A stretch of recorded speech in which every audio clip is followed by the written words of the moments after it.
Good evening everyone. Audio video clear है आप लोगों तक? अगर क्लियर है then we will just start the class. हाँ जी, everyone. Audio video. Good evening India. Alright. So after a short gap we are back with the current affairs of April. जल्दी हम अप्रैल कंप्लीट करेंगे क्योंकि अप्रैल के बाद हमें किधर जाना है सर, मई पर भी पहुंचना है। ठीक है। तो जब तक बाकी लोग कनेक्ट हो रहे हैं, तो जितने लोग कनेक्ट हो चुके हैं तो पिछले कुछ क्वेश्चंस का रिवीजन कर लीजिए। देखते हैं कितना याद है किसको। इसका आंसर बताइए। अभी जियोलॉजिकल सर्वे ऑफ इंडिया ने दो जियोलॉजिकल हेरिटेज साइट्स आइडेंटिफाई करी हैं। हिमाचल प्रदेश, वो किस स्टेट्स में करी हैं? ठीक है। तो जियोलॉजिकल सर्वे ऑफ इंडिया ने दो जियोलॉजिकल हेरिटेज साइट्स को आइडेंटिफाई करा, तो वो किस स्टेट्स में है दोनों साइट्स? हाँ जी, काम कीजिए। I am very much fine. इतने दिनों बाद मिलना हुआ, कुछ ना कुछ रीज़न लगा रहा। अभी कल एक्चुअली काफ़ी दिक्कत हो गया था, दिल्ली में काफ़ी बहुत भयंकर तूफान था। आपने शायद न्यूज़ वगैरह में पढ़ा भी होगा, काफ़ी नुकसान भी हुआ था। तो उस चक्कर में यहाँ पर भी इंटरनेट केबल्स वगैरह डिस्टर्ब हो गई थी, पावर सप्लाई डिस्टर्ब हो गई थी। तो इस वजह से कल की क्लास करने में हमें दिक्कत रही थी। ओके देन, आंसर सेम आना चाहिए। अब तो मतलब पढ़ चुके हैं ये वाले क्वेश्चन। तो करेक्ट आंसर इज सिक्किम और हिमाचल प्रदेश। ठीक है। तो जियोलॉजिकल सर्वे ऑफ इंडिया ने दो जियोलॉजिकल हेरिटेज साइट्स को आइडेंटिफाई करा है। कहाँ पर है वो? हिमाचल और सिक्किम। हिमाचल प्रदेश और Sikkim. Next question. Recently, President Ramnath Kovind reached the city of White Marble to share views on various regional and international issues. Where is the city of White Marble located? Direct question आ सकता है, which city is known as the city of white marble. ठीक है। Which city is known as the city of white marble? Answer बताइए।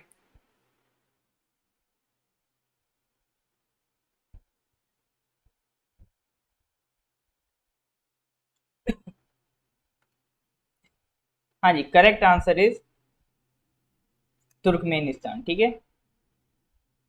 Turkmenistan capital याद रखना Ashgabat. अच्छा, जितनी भी सेंट्रल एशियन कंट्रीज है ना, जैसे कजाकिस्तान है, तुर्कमेनिस्तान है, उज्बेकिस्तान है, ताजिकिस्तान है, किर्गिस्तान है, तो इनकी जो कैपिटल्स हैं उसे ज़रूर याद रखिएगा। इम्पॉर्टेंट है, सेंट्रल एशियन कंट्रीज का ग्रुप अपने आप में इम्पॉर्टेंट है। और तो इनकी जो कैपिटल्स होती हैं वो आपके लिए बहुत इंपॉर्टेंट है, तो उनको ज़रूर याद रखिएगा। ठीक है। तो जितनी भी सेंट्रल एशियन कंट्रीज हैं उनकी कैपिटल्स आपके एग्जाम के लिए इंपॉर्टेंट है, उसको ध्यान रखिएगा। Okay then, moving to the next question. Question number 24। Which state set up its first she auto stand? बताइए सर।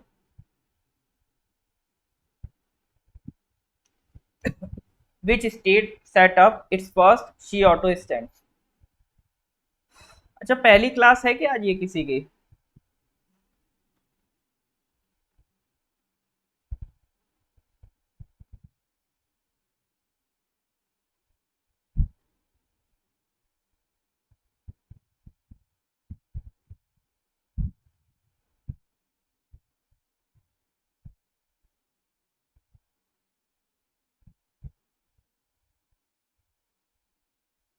हाँ जी, आंसर दीजिए।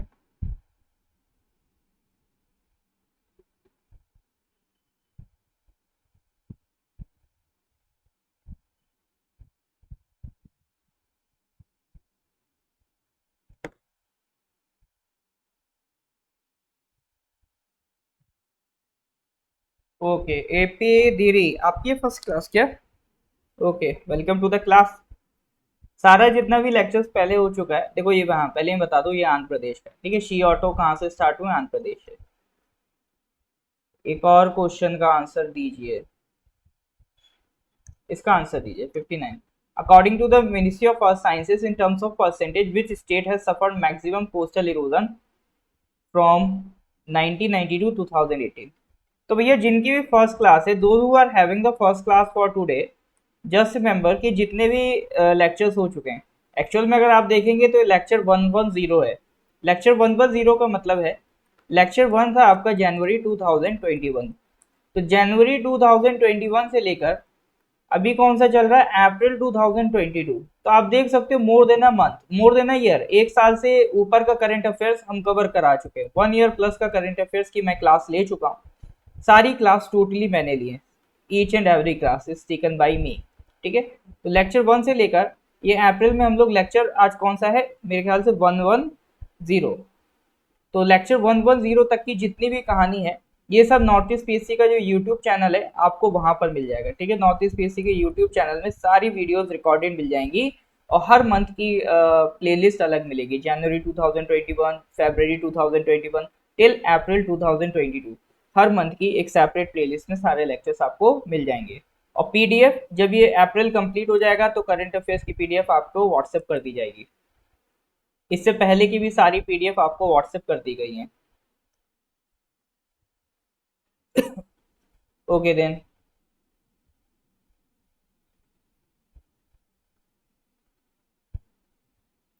तो लास्ट क्लास में हम लोगों ने आखिरी क्वेश्चन ये करा था, anti ship cruise missile Neptune news में थी, तो किस कंट्री से रिलेटेड थी, तो ये यूक्रेन से रिलेटेड थी। ठीक है, अभी रशिया यूक्रेन वॉर के बीच काफी मतलब नए नए मोड़ आ रहे हैं।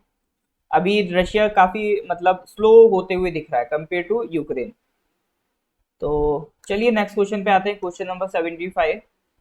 विच country will host the street child cricket world cup in 2023?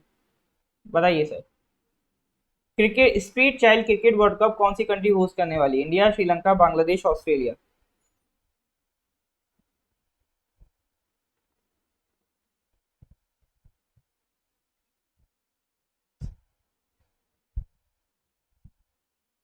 बढ़िया sir, correct answer is India. India is ready to host the street child cricket world cup in 2023। This world is organized by Street Child United and Save the Children India. The Street Child Cricket World Cup 2023 will welcome 22 teams from 16 countries to India next year. ठीक है, ध्यान रखिएगा।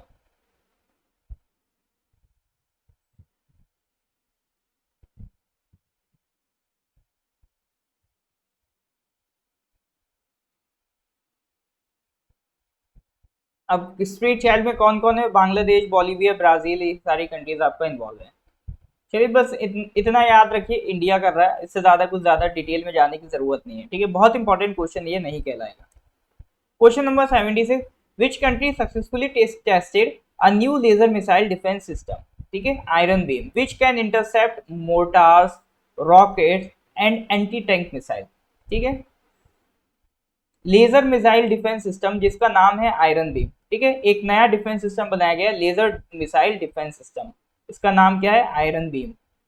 तो जो आपका मोर्टार्स हो, rockets हो, anti tank missiles हो, उन सबको क्या कर सकता है? ये सबको इंटरसेप्ट कर सकता है, ईच एंड एवरीथिंग सबको इंटरसेप्ट कर सकता है। तो कौन सी कंट्री ने ये स्टैब्लिश किया है? पक्का रशिया? अच्छा, एक आयरन डॉम सुना है आपने? आयरन डॉम किस कंट्री में आयरन डॉम फेमस है, जो उसको पूरी कंट्री को शील्ड करता है फ्रॉम द बैलिस्टिक मिसाइल? तो बाहर की मिसाइल से वो शील्ड करता है पूरा। एक जो सेटअप है आयरन डॉम किसने बनाया? आयरन बीम भी वहीं से निकल के आया। बिल्कुल करेक्ट आंसर इज इजराइल। ठीक है, what is laser missile defence system? तो इसका नाम आयरन बीम भी हम कहते हैं। तो एक सिस्टम है जो आपको क्या करेगा, इसमें आपका लेजर लाइट्स निकलेंगी। ठीक है, डायरेक्टेड एनर्जी वेपन सिस्टम है। ठीक है, अभी इसके बारे में बहुत ज़्यादा मतलब आपको जानकारी अवेलेबल नहीं, क्योंकि अभी सिंपल इसको टेस्ट किया गया है। तो जैसे जैसे अभी इसमें काम बढ़ेगा, हो सकता है जब इसके टेस्ट सक्सेसफुल वगैरह हो जाएंगे तो एक बार फिर से न्यूज़ में रिपीट होगा। ठीक है, तब उसकी पूरी हम डिस्कशन कर लेंगे इसके बारे में। तो अभी बस इतना याद रखिए, ये मिसाइल डिफेंस सिस्टम किसने बनाया? Iron beam. डिफेंस सिस्टम काम कैसे करते हैं? आपका मान लो ये डिफेंस सिस्टम है, तो अगर इसने इंटरसेप्ट करा कोई बाहर से, मान लो मिसाइल आ रही, तो ये क्या करेगा? अपने पास भी मिसाइल रेडी रखेगा, और यहाँ से तुरंत मिसाइल ऑटोमेटिक लॉन्च होके आसमान में ही इस मिसाइल को गिरा देगी। तो आपके ऊपर गिरता उससे पहले ही आसमान में गिरा दी जाएगी। तो ये मिसाइल डिफेंस सिस्टम ये सारे इसी टेक्निक पे काम करते हैं। तो अभी ये चूंकि टेस्ट किया गया काफी अभी न्यू स्टेज में है, तो जब ये कंप्लीट हो जाएगा तो ये दोबारा फिर रिपीट होगा न्यूज में। Question number 77, who is the author of a new book December in Dhaka based on the Bangladesh liberation war. 1971 आपको याद होगा बांग्लादेश लिबरेशन वॉर हुआ था। तो एक वॉर लड़ा गया था बिटवीन इंडिया एंड पाकिस्तान, ठीक है, इंडिया और पाकिस्तान के बीच में वॉर हुआ था। इंडिया ने सपोर्ट करा था सीधा सीधा बांग्लादेश की आज़ादी को। बांग्लादेश की तरफ से कौन सी ऑर्गेनाइजेशन लड़ रही थी? मुक्ति वाहिनी, ठीक है। बांग्लादेश की तरफ से आपकी कौन सी ऑर्गेनाइजेशन थी? मुक्ति वाहिनी फाइट कर रही थी इस वॉर को। और 1971 में with the help of India Pakistan की आर्मी को सरेंडर करना पड़ा। More than 70,000 soldiers surrendered in front of the Indian army, और वहां पे फिर हमने पैक्ट साइन किया था, वहां से फिर बांग्लादेश एक नया कंट्री निकल के आया था। ठीक है सर।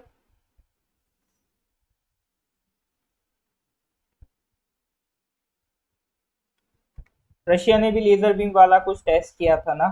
तो अभी वो रिसेंट हुआ है ना, तो अभी ये हम लोग अप्रैल का पढ़ रहे हैं, आपका वो मई वाले में आ जाएगा, ठीक है। तो December in Dhaka, who is the author of the new book December in Dhaka? बिल्कुल सर, के एस नायर, ठीक है, correct answer is K S Nair.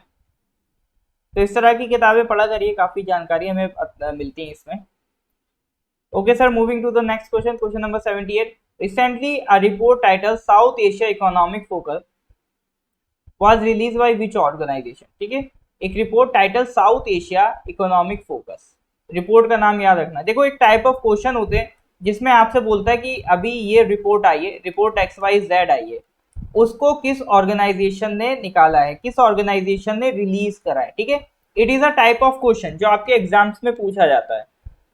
तो कुछ रिपोर्ट्स आती हैं जैसे जेंडर इक्वालिटी इनइक्वालिटी से related, multi dimensional poverty index से रिलेटेड रिपोर्ट। तो अलग अलग रिपोर्ट्स आती हैं, तो कौन सी ऑर्गेनाइजेशन उसे रिलीज कर रही है। तो ऐसी एक रिपोर्ट है साउथ एशिया इकोनॉमिक फोकस। तो ये किस ऑर्गेनाइजेशन ने इसे रिलीज करा है? सिंपल सा क्वेश्चन भैया ये बताइए sir.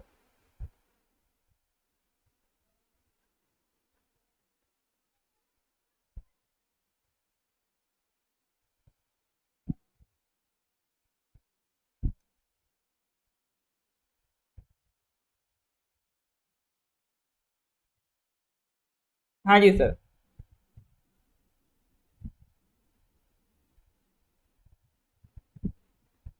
Recently a report title South Asia economic focus. तो BEC, वर्ल्ड बैंक आंसर आ रहा है, एशियन डेवलपमेंट बैंक आ रहा है। एक बार कंफर्म करके बताइए सर क्या आंसर होगा।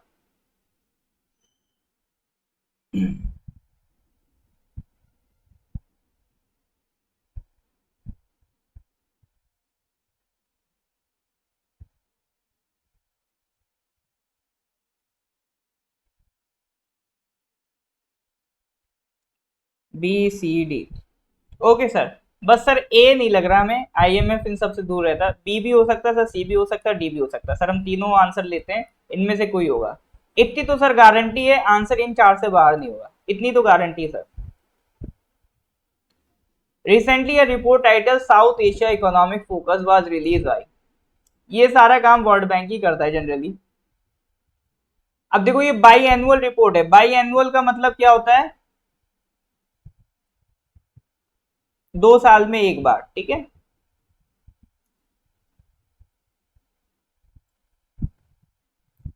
तो the world bank in its report south Asia economic focus, तो नाम से ही पता चल रहा है कि साउथ एशिया की इकोनॉमी पे इन्होंने कमेंट किया होगा, ठीक है। तो इतना तो सर नाम से ही पता चल रहा है कि साउथ एशिया की इकोनॉमी पे कमेंट करके आए। तो इन्होंने इस रिपोर्ट में कहा है कि जो ग्रोथ फोरकास्ट थी, फोरकास्ट मतलब जो एक्सपेक्टेशन थी, जो हमने एक्सपेक्ट किया था कि जो इकोनॉमी की ग्रोथ होगी साउथ एशिया में और इंडिया में, स्पेशली इंडिया में, क्योंकि साउथ एशिया में इंडिया वाला पोर्शन एक अलग से चमकता है, ठीक है। तो वो उतनी हाई नहीं रह पाएगी जितनी होनी चाहिए, ठीक है। तो पहले उन्होंने अभी जो फाइनेंशियल ईयर चल रहा है 2022 से 2023, इसके लिए इन्होंने पहले एक्सपेक्ट किया था कि 8.7% तक आएगी। बट कितनी अब उन्होंने कट कर दी एक्सपेक्टेशन की, वो उन्होंने कहा कि नहीं, 8.7% तो नहीं रह पाएगी, 8% ही रह जाएगी, इतनी ज्यादा अचीव नहीं कर पाएगी। तो ऐसे क्या रीजंस है कि जो हमारी इकोनॉमी की ग्रोथ रेट है एकदम से फोरकास्ट उसका कम कर दिया वर्ल्ड बैंक ने? तो रीजन भी impact on south Asia of the war in Ukraine. ठीक है, यूक्रेन पे वॉर की वजह से ये सारी चीजें प्रॉब्लम चल रही हैं, क्योंकि यूक्रेन काफी चीजों को एक्सपोर्ट करता था, उन पे काफी दुनिया में चीजें डिपेंडेंट थी, तो उसकी कमी होगी। ठीक है, रशिया से हम ऑयल खरीदते थे, तो रशिया यूक्रेन वॉर से वो सप्लाई डिस्टर्ब हुई है। तो पूरा जो सप्लाई चेन होता है ना, कि यूक्रेन से हम कुछ ले रहे हैं, रशिया से कुछ ले रहे हैं, तो एक पूरा सप्लाई चेन जब डिस्टर्ब होता है तो ऑब्वियसली बात है उसका असर किस पे देखने को मिलेगा? इकोनॉमी पे देखने को मिलेगा। तो करीब करीब 0.7% उन्होंने ग्रोथ रेट घटा दी इंडिया की, और पूरी 1% घटा दी साउथ एशिया की, जो वो पहले एक्सपेक्ट कर रहे थे। ठीक है, तो इतना डिटेल में कुछ नहीं पूछेगा, वो बस मैंने आपको समझाने के लिए बता दिया। आपको क्या ध्यान रखना है, ये report south Asia economic focus, ये रिपोर्ट किसने निकाली है? ये रिपोर्ट निकाली है वर्ल्ड बैंक ने। ठीक है, किसने निकाली है? वर्ल्ड बैंक ने। Next question number 79, which ministry has developed a portal named e DAR? एक पोर्टल है ई डर, तो वो किस मिनिस्ट्री ने डेवलप करा है, ये पूछ रहा है, बताइए सर।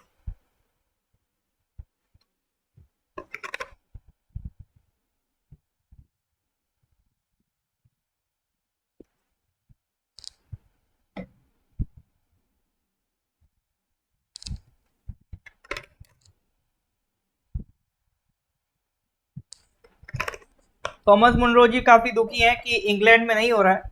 कोई बात नहीं थॉमस जी, आप इसके लिए आवाज उठाइए, एक काम करिए, वर्ल्ड बैंक की जो मेल आईडी हो या फिर वर्ल्ड बैंक के चीफ का नंबर हो आपके पास, उनको एक बार कॉल करके बोलिए कि ये ठीक नहीं कर रहे हो तुम लोग। Which ministry has developed a portal named Idar?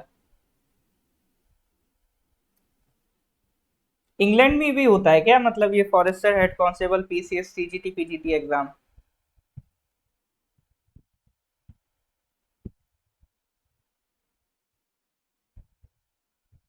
बढ़िया बात है, फिर एक अलग इंस्टीट्यूशन बनानी पड़ेगी ना, फिर उसके लिए हम और क्रिएट कर देंगे इंग्लैंड पीएससी। आप बताइएगा, जरूरत हो तो कर देंगे। ठीक है, विच ministry has developed a portal named Idar? बताइए सर, बता तो दिया सर, सी या डी या बी या इन्हीं में से कुछ होगा। मतलब मसला क्या है, पिछली बार भी बी सी डी, इस बार भी बी सी डी। आज क्या कसम खा के बैठे हैं सर, ए ऑप्शन नहीं लगाएंगे आज, बॉयकॉट ए को बॉयकॉट करेंगे।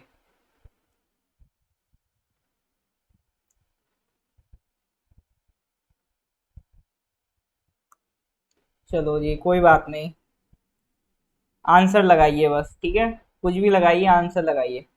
Correct answer is C. ठीक है सर, डर के कौन बैठा है? ई डर किसने बनाया? Answer C, ministry of roads transports and highways. तो ई डर बनाने के सर पर्पस क्या है? ईडर अगर फुल फॉर्म समझ जाओगे तो बाकी सब अपने आप समझ में आ जाएगा, डिटेल्ड एक्सीडेंट रिपोर्ट। ठीक है, तो इसका पर्पज क्या है कि आपको अगर रोड एक्सीडेंट के बारे में इंफॉर्मेशन चाहिए, ठीक है, और कोई भी अगर जैसे होता क्या है, आपको मान लो कोई भी पॉलिसी बनानी है, ठीक है, सरकार को कोई भी पॉलिसी बनानी है, तो उसके लिए सबसे जरूरी होता है डेटा उसके पास प्रॉपर अवेलेबल हो और इंस्टेंटली अवेलेबल हो। तो रोड एक्सीडेंट से रिलेटेड इंस्टेंट इन्फॉर्मेशन चाहिए, तो वो एक प्लेटफॉर्म में आपको एक पोर्टल में अवेलेबल करा दी जाएगी, detail application, detail accident report, e DAR portal बना दिया गया। ठीक है, तो वहां पर सारी एक्सीडेंट से रिलेटेड इंफॉर्मेशन मिल जाएगी और स्टेटस भी मिल जाएगा कि एक्सीडेंट में अगर कंपनसेशन दिया जा रहा है तो वो कहाँ तक पहुंचा है। ठीक है, कंपनसेशन भी दिया जाता है कई बार एक्सीडेंट्स में, तो वो कंपनसेशन आपका विक्टिम की फैमिली तक पहुंचा है कि नहीं पहुंचा, या उसका क्या स्टेटस है, एक सिंगल क्लिक से ई डर पोर्टल पे चेक किया जा सकता है। ठीक है, एक सिंगल जगह पर डेटा सारा इकट्ठा होगा, ऐसा नहीं होगा कि ये फाइल उस मंत्री के पास है, ये फाइल उस ऑफिसर के पास है, सारा डेटा एक जगह इकट्ठा होगा, तो मंत्री जी जब चाहे उसको चेक कर सकते हैं। अब यहाँ पर देखो एक मुद्दा आ जाता है रोड सेफ्टी का। तो इनिशिएटिव्स हम कई लेते हैं, कई सारे इनिशिएटिव लिए जाते हैं ग्लोबल लेवल पर, इंडिया लेवल पे, ताकि रोड्स को ज़्यादा से ज़्यादा सेफ बनाया जा सके, रोड्स को ज़्यादा से ज़्यादा एक्सीडेंट्स में मिनिमाइज करा जा सके। ठीक है, तो रोड्स की क्वालिटी पे भी बहुत ज़्यादा डिपेंड करता है कि आपके एक्सीडेंट्स कितने मिनिमम होते हैं, और यही काम होता है रोड ट्रांसपोर्ट और हाईवे मिनिस्ट्री का। ठीक है, कि वो इस बात पे ध्यान रखें कि रोड्स को ज़्यादा से ज़्यादा हमें एक्सीडेंट फ्री बनाना है, तो स्टैंडर्ड्स रोड्स के हमें बढ़ाने पड़ते हैं। अब अगर गड्ढे वाली रोड बना दोगे आप तो ज़्यादा एक्सीडेंट होंगे ना। तो इसी के रिगार्डिंग कई सारे इनिशिएटिव्स स्टार्ट किए गए हैं। तो पहले हम ग्लोबल लेवल पे देखते हैं, ग्लोबल लेवल पे क्या क्या काम हुआ है रिगार्डिंग एक्सीडेंट, मतलब रोड सेफ्टी के लिए। तो एक Brasilia declaration on road safety 2015 में साइन हुआ था, Brasilia declaration on road safety. ठीक है, तो इसमें भी यही सब मिलके सबने कसम खाई थी कि हम लोग क्या करेंगे, रोड सेफ्टी को बढ़ाएंगे। और ये ब्राजीलिया कहाँ पर है, ब्राजील में, ब्राजील की कैपिटल है ये। ठीक है, तो ये इंडिया ने भी साइन किया था ये डिक्लेरेशन। तो हमने कसम खाई थी कि सस्टेनेबल डेवलपमेंट गोल 3.6 को फुलफिल करेंगे, और जो ग्लोबल डेज हैं बाय रोड एक्सीडेंट उनको हाफ करेंगे। ठीक है, ये हमने कसम खाई थी। फिर उसके बाद ग्लोबल रोड सेफ्टी वीक हमने सेलिब्रेट करना स्टार्ट किया ताकि इम्पोर्टेंस बताई जा सके रोड एक्सीडेंट्स, मतलब रोड एक्सीडेंट्स से बचने की इम्पोर्टेंस बचाई जा सके। एक प्रोग्राम लॉन्च किया, इंटरनेशनल रोड असेसमेंट प्रोग्राम। ठीक है, एक चैरिटी है ये, जिससे लोगों की सेफर रोड्स के जरिए लाइफ बचाई जा सकती है। ठीक है, आप इसमें कंपनसेशन भी दे सकते हैं विक्टिम्स को, आप सेफर रोड्स के लिए फंड प्रोवाइड कर सकते हैं ताकि अगर सरकार नहीं खर्चा करी तो आप खर्चा कर लो। तो ग्लोबल लेवल पे ये इनिशिएटिव्स किए गए हैं। अब मैं ये क्यों पढ़ा रहा हूँ, क्योंकि कल हो सकता है आपके एग्जाम में सिंपल ये लिख के आ जाए, Brasilia declaration is related to. ठीक है, डायरेक्ट लिख के आ जाए, Brasilia declaration is related to. Option A दे देगा कि greenhouse gas, option B दे देगा आपका ओजोन लेयर, ऑप्शन सी दे देगा कि senior citizen welfare, option D दे देगा आपका रोड सेफ्टी। अब वहां अगर आपको ये आइडिया नहीं है कि ये रोड सेफ्टी से रिलेटेड है तो आप क्या तुक्का लगाओगे, फिर यही लगाओगे ए को बॉयकॉट करके, बी सी या डी में से तुक्का आप लगाओगे। तो वो ना हो, इस तरह के क्वेश्चन तुरंत के तुरंत बच जाएं, तो जरूरी ये है कि ये रिपोर्ट्स के नाम हमें पता होने चाहिए जितना हो सके। ठीक है, मैं ये नहीं कह रहा सब रटने बैठ जाओ, लेकिन अगर न्यूज में कोई पॉइंट आया है और आपको पढ़ने का मतलब है तो आंखें मत बंद करो, उसको पढ़ लो आप लोग। ठीक है, कुछ भी पूछ सकता है, क्योंकि जीके में यही स्पेशलिटी है, यही यूनिकनेस है कि कुछ भी पूछा जा सकता है, कोई लिमिट नहीं है। तो आपको भी कोई लिमिट सेट नहीं करनी है, और ऐसा भी नहीं कि एक टॉपिक से ही रिलेटेड सारे पॉइंट्स पढ़ते रहो, वेराइटी ऑफ न्यूज पढ़नी है। तो करंट अफेयर्स पढ़ाने का पर्पज ही यही होता है कि चीजों को आप कनेक्ट करो। आज रोड की बात हुई तो रोड से रिलेटेड हमने बात कर ली, कल क्लाइमेट की बात होगी तो क्लाइमेट से रिलेटेड डिक्लेरेशन पढ़ लेंगे। तो जो भी चीज आपको न्यूज में मिल रही है उससे रिलेटेड आप कोशिश करो आसपास की जितनी जानकारी आप इकट्ठा कर सको, बस वही आपका एग्जाम निकलवा सकता है। ठीक है, जितनी इंफॉर्मेशन आप साइट की अपने क्रिएट कर सकते हो, इतना इकट्ठी कर सकते हो, वो आपको हेल्प करेगा एग्जाम निकलवाने में। तो क्वेश्चन के बाद जो मैं एनालिसिस करवाता हूँ, क्वेश्चन का आपको डिटेल्ड आंसर देता हूँ, उससे रिलेटेड भी जो टॉपिक्स होते हैं वो पढ़ाता हूँ, इनका पर्पज यही है। ठीक है, इनका पर्पज यही है कि आपको सिर्फ क्वेश्चन आंसर नहीं करने, आपको सिर्फ करंट अफेयर्स नहीं करते, करंट अफेयर्स से रिलेटेड उसके पीछे की जो नॉलेज है वो भी आपको गेन करनी है, तब आपके एग्जाम निकलते हैं। ठीक है, तो इसको ध्यान रखिएगा, और इसी में हमारी मेहनत होती है। क्वेश्चन बनाने में थोड़ी ना टाइम लगता है, इसके पीछे कंटेंट में टाइम लगता है। Next question is, next part is India में क्या क्या हो रहा है। तो अब इंडिया में आपने सुना होगा हाल फिलहाल में मोटर व्हीकल्स में अमेंडमेंट हुआ था, जिसमें मेनली हमने काफी फाइन के प्राइसेस बहुत तेजी से बढ़ा दिए थे, फाइन बहुत तेजी से बढ़ाए थे। इसका रिजल्ट भी दिखा था कि एक्सीडेंट्स कम हुए थे, लोग ज्यादा हेलमेट लगाने लगे थे, लोग ज्यादा प्रॉपर ट्रैफिक रूल्स फॉलो करने लगे थे। ठीक है, और protection of good Samaritan scheme launch हो गई थी। इसमें क्या था, पहले क्या होता था कि जैसे मान लो किसी का रोड एक्सीडेंट हो गया, वो पर्सन यहाँ पर जमीन पे पड़ा हुआ है, गाड़ियां सीधे सीधे निकलती चली आती थी, उस पर्सन को देखती तक नहीं थी। रीजन भी लोग सोचते थे कि एक्सीडेंट का केस है, अगर हम इसे हॉस्पिटल ले भी जाएंगे तो पुलिस का चक्कर पड़ेगा, पुलिस रोज रोज हमें बुलाया करेगी और हो सकता है हम पे ही शक करें किसी ने ठोकी गाड़ी। तो लोग फिर बच के निकल जाते थे कि कौन पुलिस के चक्कर में पड़े। अब लेकिन सरकार ने कह दिया कि अगर आप किसी विक्टिम को लेके जाएंगे तो आप पे कोई पुलिस कार्रवाई नहीं होगी, आपको पुलिस बिल्कुल परेशान नहीं करेगी, इवन आपको थोड़ा अप्रेजल मिलेगा, आपको थोड़ी तारीफें मिलेंगी, ठीक है। तो वही आपको क्या बनना, समैरिटन बनना है, गुड समैरिटन बनना है, आपको अच्छा नागरिक बनना है। दिल्ली में भी ये स्कीम लॉन्च हुई थी, दिल्ली के फरिश्ते नाम से, और भी स्टेट्स में ये स्कीम अलग अलग नाम से लॉन्च हो चुकी है, ठीक है। और भी डिफरेंट डिफरेंट एक्ट्स हैं, जैसे कैरिज बाय रोड एक्ट। इसमें क्या था, मतलब आप जो भी, जैसे ट्रक है, ट्रक में आप कितना लोड ले जा सकते हो, ऑटो है, ऑटो में आप कितना लोड ले जा सकते हो, जो ट्रांसपोर्ट व्हीकल्स हैं वो कितना लोड कैरी कर सकते हैं, तो उन सबको गवर्न करने के लिए कानून है carriage by road act. Highways को कंट्रोल करने के लिए कानून है कंट्रोल ऑफ नेशनल हाईवेज, उसके तहत एक बॉडी बनती है। हाईवेज को कंट्रोल करने के लिए एक बॉडी है NHAI, national highway authority of India. ये बॉडी किस कानून के तहत बनी है, एनएचएआई एक्ट 1998 के तहत बनी है, ठीक है। तो एनएचएआई कैसी बॉडी है, एग्जीक्यूटिव या लेजिस्लेटिव? हाँ जी सर, एनएचएआई कैसी बॉडी कहलाएगी फिर, एग्जीक्यूटिव या लेजिस्लेटिव?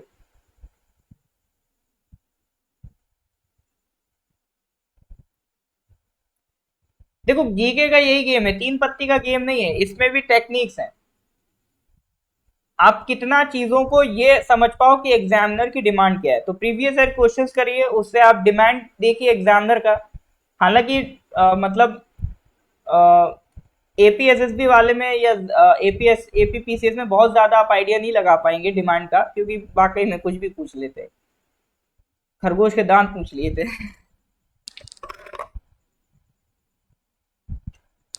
लेकिन फिर भी आपको एक एक्सपीरियंस आ जाएगा कि हाँ इस डायरेक्शन में हमें पढ़ाई करनी है।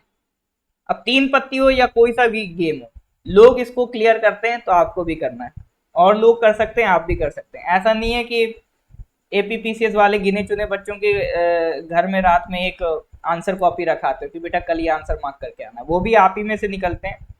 अब आप इसको तीन पत्ती समझो, आप इसको चेस समझो, आप इसको जो समझो, अल्टीमेटली क्लियर करना है, ठीक है। तो NHAI is a legislative body, क्योंकि इसके लिए कानून पास हो चुका है, ध्यान रखिएगा। Okay then moving to the next question, question number 80। North east India first ever flying training academy has been inaugurated in which state? तो नॉर्थ ईस्ट से रिलेटेड न्यूज है, ठीक है। कई लोगों का रहता है सर आप नॉर्थ ईस्ट का नहीं कराते हैं, तो नॉर्थ ईस्ट के भी इसी में आपको करंट अफेयर्स में क्वेश्चंस मिलते रहते हैं, ठीक है। तो करेक्ट आंसर बताइए, north east India first ever flying training academy किस स्टेट में इनॉग्रेट हुई है?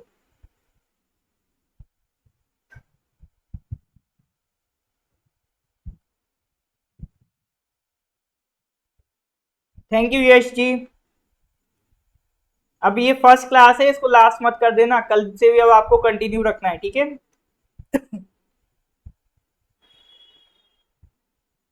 बताइए sir, north east India first ever flying training academy has been inaugurated with in which state? हाँ सर, तरक्की पे तो आसाम ही है, आसाम ही लगा दो सर। बिल्कुल, देखो ये होते लॉजिकल तुक्के कई बार, लेकिन ये बहुत ज्यादा लॉजिकल नहीं था। ऐसा नहीं कि सिर्फ आसाम तरक्की पे, और भी स्टेट्स में गवर्नमेंट कुछ ना कुछ बढ़िया प्लान कर रही है, ठीक है। तो ऐसे तुक्के नहीं लगा देने की आसाम लगा देते। तो अभी ज्योतिरादित्य सिंधिया जी जो हमारे सिविल एविएशन मिनिस्टर हैं, उन्होंने नॉर्थ ईस्ट इंडिया का पहला first ever flying training academy कहां पर डिस्कवर नहीं, इनॉग्रेट किया है, ठीक है। इनॉग्रेट कहां पे किया है, आसाम के लीलाबारी में, ठीक है। जगह का भी नाम आप याद रखिएगा। तो अभी 9 नई एकेडमीज और बनाई जाएंगी, ठीक है। अभी एग्जिस्टिंग 34 एकेडमीज हैं तो ऑल ओवर इंडिया, तो अभी 9 new academies north east India में और क्रिएट की जाएंगी। अभी देखिए जो प्रेजेंट गवर्नमेंट है उसका बहुत ज्यादा फोकस है नॉर्थ ईस्ट पे, तो नॉर्थ ईस्ट के रिलेटेड प्रोजेक्ट बहुत ज्यादा लॉन्च हो रहे हैं, ठीक है। अभी रिसेंटली कुछ दिन पहले अभी प्रोजेक्ट कई सारे लॉन्च हुए नॉर्थ ईस्ट वाले एरिया में, तो वो जब आपका मई का करेंट अफेयर्स आएगा तो वो प्रोजेक्ट हम तब पढ़ेंगे, ठीक है। चलिए सर नेक्स्ट क्वेश्चन पे आते हैं, क्वेश्चन नंबर 81। उत्सव portal website is a digital initiative of which ministry? Culture, tourism, information and broadcasting या होम अफेयर्स? उत्सव portal is a digital initiative of. अब इसमें देखो एक लॉजिक क्या बोलता है सर, उत्सव, उत्सव मतलब सर फेस्टिवल। फेस्टिवल क्या होता है सर, देखो लॉजिक ऐसे भी चलते हैं लोगों के, फेस्टिवल मतलब सर कल्चर, सर कल्चर मतलब मिनिस्ट्री ऑफ कल्चर, लगा दो सर ये तुक्का। हो सकता है आंसर सही हो, मैं ऐसा नहीं कह रहा हूं हो ही नहीं सकता, हो सकता है आंसर सही हो, लेकिन ये लॉजिक रीजनेबल नहीं है। ठीक है, ये लॉजिक रीजनेबल नहीं है, इस तरह के लॉजिक से बचें। लॉजिक चलता है एग्जाम में, क्वेश्चन उससे काफी बनते हैं लॉजिक से, ठीक है, लेकिन वो आपको आइडेंटिफाई करना है कि वो लॉजिक रीजनेबल है या नहीं है। चलिए बताइए सर क्या आंसर होगा। लगा भी दिया देखो सर, कल्चर नहीं लगाते सर, टूरिज्म लगा देते हैं, थोड़ा सा चेंज करते हैं।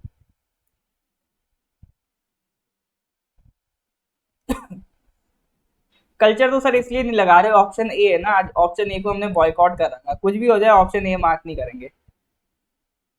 भले ही क्वेश्चन आ जाए व्हाट इज योर नेम और ऑप्शन ए में आपका नाम लिखा हो, नहीं सर फिर भी ए नहीं मार्क करेंगे, आज बॉयकॉट कर रखा है।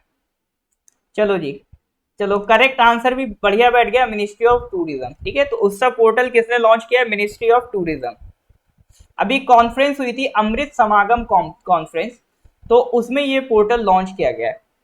देखो इंडिया कैसी कंट्री है, एक कल्चर से भरी कंट्री है, ठीक है, एक रिलीजियस कंट्री है, अलग अलग मतलब रिलीजियस फेथ के आपको यहाँ पर साइट्स मिलेंगे इतने, मतलब इंडिया इज अ कंट्री जहाँ पर डाइवर्स रिलीजियस साइट्स मिलेंगी, क्योंकि मैक्सिमम डाइवर्सिटी ऑफ रिलीजन आपको इंडिया में मिलेगी।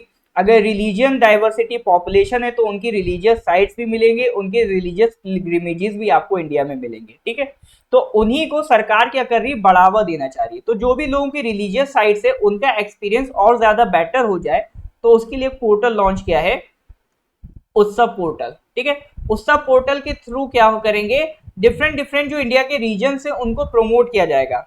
जैसे आपका वाराणसी है, ठीक है, वाराणसी को प्रमोट किया जाएगा। ठीक है, जैसे अयोध्या है, ठीक है, जैसे आपका उड़ीसा में जगन्नाथ टेम्पल है, डिफरेंट डिफरेंट आपके जो रिलीजियस साइट्स हैं उनको क्या करेंगे, ये प्रमोट करेंगे और वहां पर पोर्टल में इन साइट्स के बारे में लोगों को अवेयर करेंगे। मतलब मेन पर्पस क्या है सर, अवेयर करना, लोगों को बताएंगे कि देखो आप इस जगह यहाँ घूमने जा सकते हो, इस जगह यहाँ घूमने जा सकते हो। जैसे इन लोगों को रहता है ना सर इंडिया में घूमने को क्या है, तो एक बार उत्सव पोर्टल विजिट कर लेगा, बहुत कुछ मिल जाएगा। ठीक है, तो उसी अवेयरनेस को बढ़ाने के लिए आपका जो पोर्टल लॉन्च किया गया उसका नाम क्या, उत्सव पोर्टल। अब नाम तो नहीं भूलेंगे, नाम क्या है sir, Utsav portal, launch by ministry of tourism. Alright sir, चलिए question number 82, India first Persian newspaper Miratul Akhbar completed 200 years was founded by which personality? Hindustan का पहला पर्शियन न्यूज़पेपर मिरातुल अखबार completed 200 years was founded by which personality?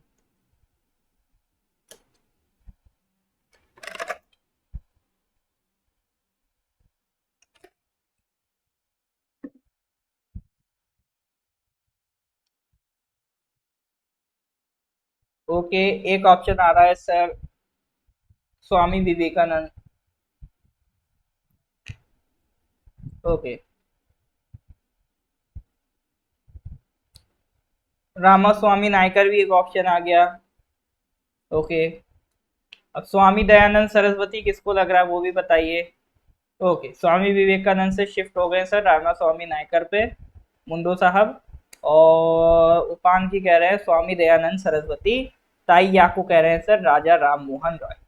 Okay, तो finally हमारे पास फिर से ए पे एक ही पर्सन थे, वो भी वापस से चल गए, शिफ्ट हो गए रामास्वामी नायकर पे, तो वही बी सी डी सर इन्हीं में से कोई एक होगा। आज क्या बात है, आज यूनिटी नहीं दिख रही है।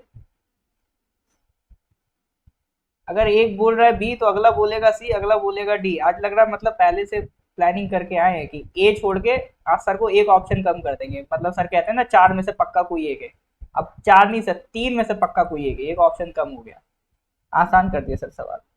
ओके दे, कामकी जी कह रहे हैं शायद राजा राम मोहन रॉय होगा, डेफिनेटली इट इज राजा राम मोहन रॉय। ठीक है, तो अप्रैल 1822 में राजा राम मोहन रॉय ने इंडिया का पहला न्यूज़पेपर स्टार्ट करा, मिरातुल अखबार। ठीक है, देखिए राजा राम मोहन रॉय जो थे एक पर्शियन स्कॉलर थे, इंडिया में पहले आप जब मुगल टाइम पे देखेंगे तो पर्शियन लैंग्वेज इंडिया में आती है। तो उस टाइम जो भी आपका पर्शियन लैंग्वेज काफी पॉपुलर थी, ज्यादातर लोगों में ये जो स्कॉलर थे आपके इसी लैंग्वेज में निकलते थे। ठीक है, तो चूंकि वो पर्शियन स्कॉलर थे और वो चाहते थे कि आम आदमी तक चीजों को पहुंचाना। ठीक है, Persian was still recognized in courts, was seen as a means to reach the intelligentsia, the top policy makers of the country. अब पर्शियन जो लैंग्वेज थी उस टाइम की जो अदालतें होती थी, कोर्ट्स होती थी, ठीक है, 1822 का आप टाइम इमेजिन करो। मुगल एम्पायर चल रहा है, लेटर मुगल पीरियड चल रहा है, अभी 1857 का रिवोल्ट नहीं हुआ है, ईस्ट इंडिया कंपनी एक्टिव हो गई है, काफी हद तक उसने चीजों को कंट्रोल कर लिया। ठीक है, क्यों? क्योंकि सर 1757 में बैटल ऑफ प्लासी हो चुका है ना, 1764 में आपका बैटल ऑफ बक्सर हो चुका है। तो मुगल्स की पावर ऑलमोस्ट अब खत्म हो चुकी है, लगभग सारी पावर्स किसके पास है? ये पावर है आपकी ईस्ट इंडिया कंपनी के पास। तो इस टाइम पर सोशल रिफॉर्म्स की जरूरत थी।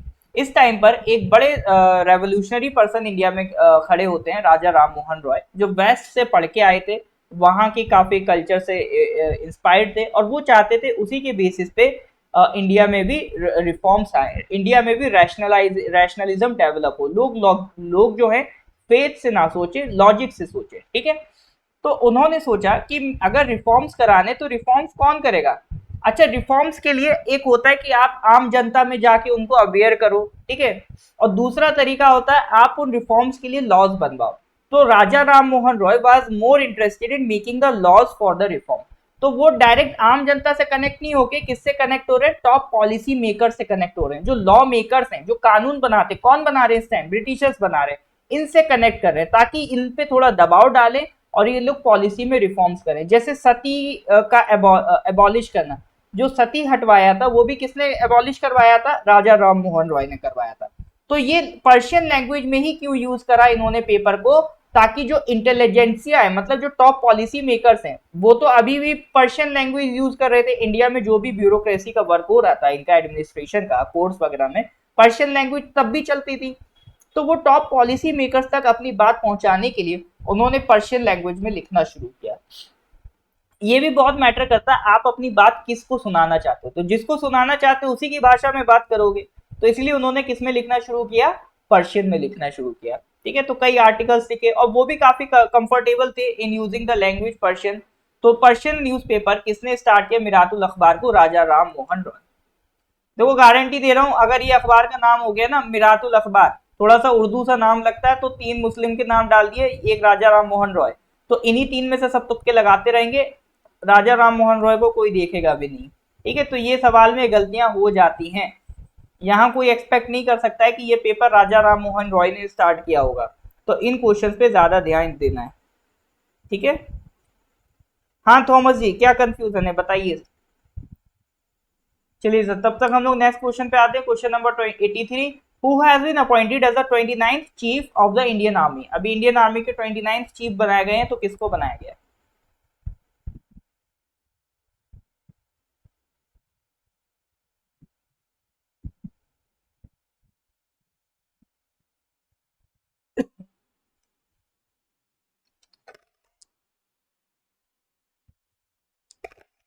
देखिए, अगर लेक्चर ठीक लग रहा हो तो please do like the lecture.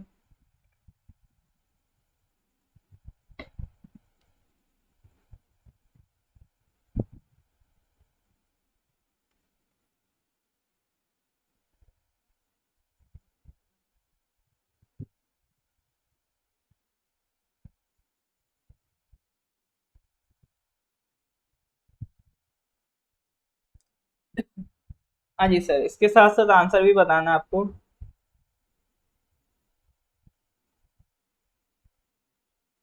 Pandey ji? अरे भैया, आर्मी के चीफ हैं तो प्राइड के साथ बोलिए। LG lieutenant general Manoj Pande ji जो हैं उनको बनाया गया है नया चीफ ऑफ आर्मी। ठीक है, chief of the Indian army किसको बनाया जा रहा है? जो अभी तक लेफ्टिनेंट जनरल थे, मनोज पांडे जी। तो correct answer is C, 83 correct answer is C. अच्छा, इसी बात पे मेरे को बताओ, आर्मी डे किस दिन मनाते हैं? आर्मी डे किस दिन सेलिब्रेट होता है?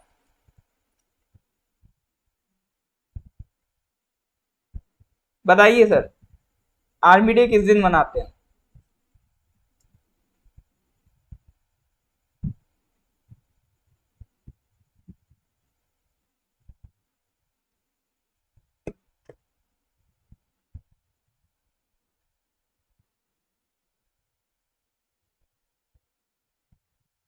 बहुत बढ़िया, साजन जी ने वाइस चीफ का भी नाम बता दिया, वाइस चीफ बीएस राजू।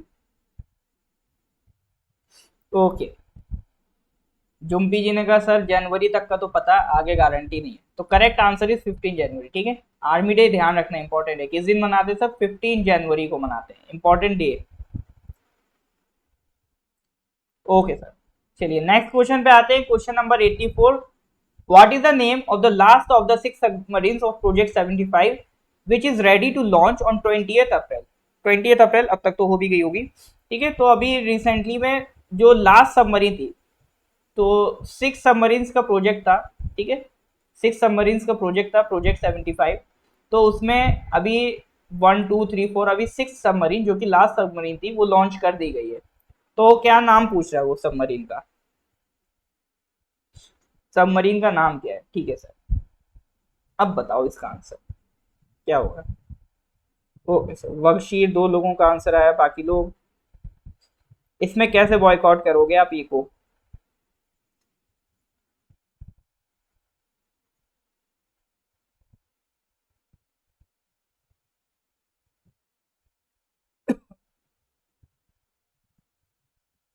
हाँ जी sir, what is the name of the last of the 6 submarines of the project 75?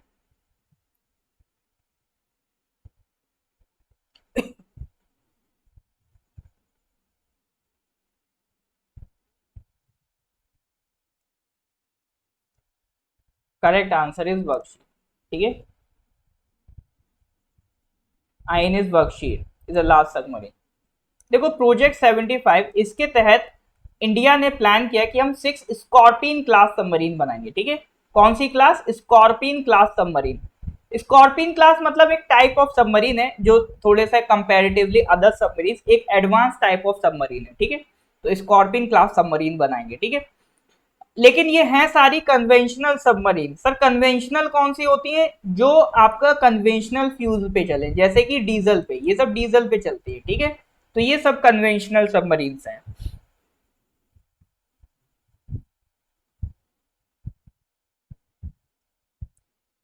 तो प्रोजेक्ट 75 2007 में अप्रूव हुआ था। तो इंडियन नेवी का प्लान था 30 year plan for indigenous submarine construction, यानी हमें क्या करना, अपना खुद देश में मेड इन इंडिया के तहत, मतलब उस टाइम तो मेड इन इंडिया नहीं था, बट फिर भी एक अपनी खुद की सबमरीन हमें तैयार करनी है। तो 2007 से ये काम चल रहा है। ठीक है, तो अब ये काम 2017 में बढ़ा दिया गया और डिफेंस मैन्युफैक्चरिंग को और ज्यादा हमने बड़े लेवल पे इसको करना शुरू किया। अब धड़ाधड़ आप देखोगे कि जो मेक इन इंडिया के तहत बेहतरीन बनती चली आ रही है सबमरीन। जैसे अभी जो लास्ट आई है आपकी वो कौन सी है? आईएनएस बख्शी। ठीक है, आईएनएस बख्शी। इसके तहत और भी 5 सबमरीन ऑलरेडी आ चुकी हैं, जैसे 4 सबमरीन तो कमीशन भी हो चुके हैं। INS Kalvari, INS Khandari Khanderi, INS Karang, INS Vela. ठीक है, अगर आप इंडियन नेवी की वेबसाइट पे जाओगे तो वो 4 सबमरीन के नाम आपको दिखाएगा जो ऑलरेडी कमीशन हो चुके हैं, आईएनएस कलवरी, आईएनएस खंदेरी, करांग और वेला। जो 5th सबमरीन है वो अभी लाइन में लगी हुई है, वो अभी स्टार्ट नहीं हुई है। ठीक है, तो ये 6th थी वर्कशीट। तो ये नाम याद रखिएगा सबमरीन्स के। प्रोजेक्ट याद रखिएगा कौन सा प्रोजेक्ट था, तो प्रोजेक्ट 75 के तहत हमने प्लान किया था कि 6 स्कॉर्पियन क्लास सबमरीन हम बनाएंगे। ठीक है, डिजाइन कहां से इंस्पायर्ड है? फ्रांस की सबमरीन से इंस्पायर्ड है। चलिए next question is question number 78। Border roads organisation has announced to build the world's highest tunnel at which pass? हाँ जी sir, Border Roads Organization has announced to build the world's highest tunnel at which pass? Zojila, Jalapla, Shinkula या शिंगोला? हाँ ऐसा रख देते हैं, class 1, class 2, class 3, लेकिन ये थोड़ा आइकॉनिक लगता है ना, सुनने में अच्छा लगता है, आइनल बख्शीर।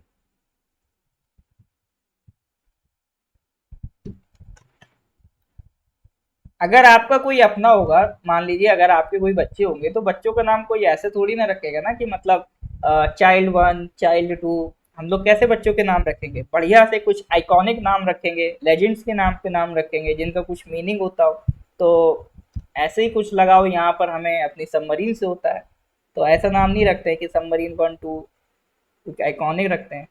बच्चों के ऐसे रखने लगे तो सोचो, आज आज चाइल्ड 1 चाइल्ड 2 में लड़ाई हो गई। ठीक है। तो पास कौन सा है सर? जोजिला लगा देते हैं सर, या शिंकुला लगा देते हैं। बाकी लोग बताइए।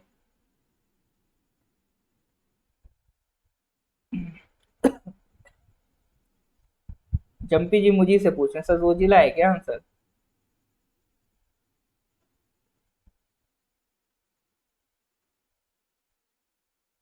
ओके सर, चलो सर करेक्ट आंसर बताते हैं, सस्पेंस खत्म हुआ।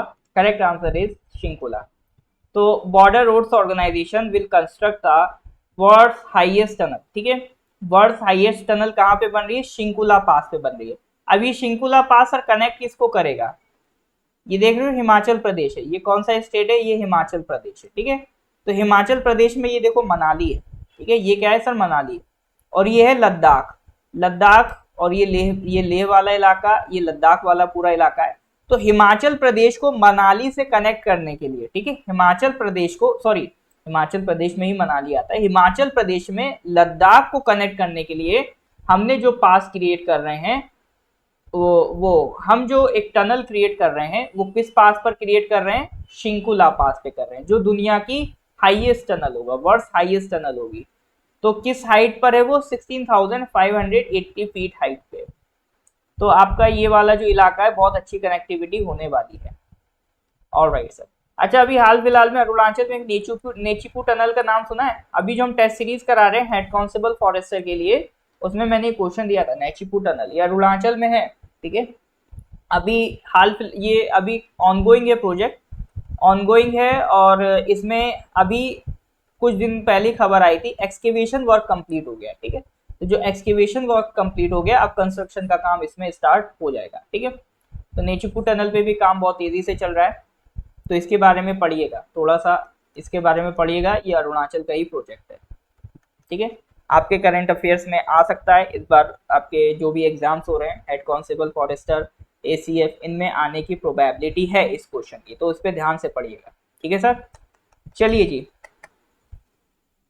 तो आज के लिए इतना ही रखते हैं, फिर आगे मिलते हैं नेक्स्ट क्लास में। अभी क्या है, देखो, जो लोग टीजीटी पीजीटी के लिए तैयारी कर रहे हैं, तो उनके लिए मैं बता दूं, फॉर टीजीटी पीजीटी हमारे पास जीके प्लस इंग्लिश का भी कोर्स है, प्लस अगर आप किसी सब्जेक्ट की तैयारी कर रहे हैं, सब्जेक्ट में लगभग सारी सब्जेक्ट हैं, हिंदी है, मैथ्स है, ठीक है, हिस्ट्री है, इकोनॉमी है, ज्योग्राफी है, केमिस्ट्री है। ठीक है, तो ये सारे सब्जेक्ट्स की क्लासेस हमारे पास अवेलेबल हैं, बायोलॉजी भी है। ठीक है, तो ये सारे सब्जेक्ट्स की क्लासेस अवेलेबल हैं, अगर आप चाहें तो ये सब्जेक्ट्स की ऑनलाइन क्लासेस ज्वाइन कर सकते हैं। ठीक है, इसके साथ अगर आप जीके प्लस इंग्लिश का पैकेज लेंगे तो आपको इनमें 1500 रुपये का डिस्काउंट भी दिया जाएगा।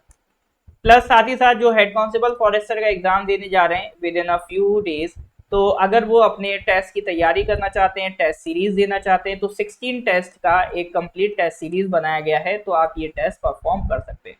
मात्र 500 रुपये का प्राइस है। ठीक है, 500 रुपये हमने प्राइस रखा है, बहुत ज़्यादा प्राइस नहीं, जेन्युइन प्राइस है। 16 टेस्ट आपको मिलेंगे विद वीडियो सॉल्यूशन। ठीक है, तो विद वीडियो सॉल्यूशन ये टेस्ट मिलेंगे। ऑलरेडी ये टेस्ट चल रहे हैं, बट आप अगर अभी ज्वाइन करेंगे तो ये आपको ऑलरेडी टेस्ट मिल जाएंगे, आप इसे प्रॉपर फ्रेश अटेम्प्ट दे सकते हैं। ठीक है, आप अपने टाइम की कन्वीनियंस के अकॉर्डिंग अटेम्प्ट दे सकते हैं। ऐसा नहीं कि एक ही दिन टेस्ट होता है, आपके पास टेस्ट हमेशा अवेलेबल रहेंगे, जब आपको कन्वीनियंट लगे आप वो टेस्ट अटेम्प्ट कर सकते हैं। एक बार दे दिया, दोबारा देना चाहिए तो अनलिमिटेड टाइम्स वो आप उसको री अटेम्प्ट कर सकते हैं। ठीक है, तो ये 500 रुपये की टेस्ट सीरीज है, आप इसको भी डायरेक्ट ज्वाइन कर सकते हैं। ठीक है, तो अगर कोई भी कोर्स ज्वाइन करना, कोई भी क्वेरी है, do WhatsApp at the number 8076535685। ठीक है, तो इस नंबर पे या तो व्हाट्सएप करें या फिर कॉल करें। ठीक है सर, चलिए जी, साजन जी एरर्स जो भी हैं उसको प्लीज नोटिफाई करिए, क्योंकि आप जो भी लोग हैं एरर एरर बोल रहे हैं, तो आप एक दो एरर हैं तो उसको करेक्ट कर दिया गया है, आपको जो भी लग रहा है एक बार उसको नोटिफाई जरूर करिए ताकि उसको करेक्ट किया जा सके, ठीक है। टेस्ट में एक ऑप्शन होता है रिपोर्ट द क्वेश्चन, तो आप उसको रिपोर्ट कर दीजिए, वो हम लोग रेगुलर विजिट करते हैं, अगर कोई भी क्वेश्चन में एरर रिपोर्ट होती है तो उसको तुरंत करेक्ट कर दिया जाता है, ठीक है। Thank you everyone, thank you Thomas.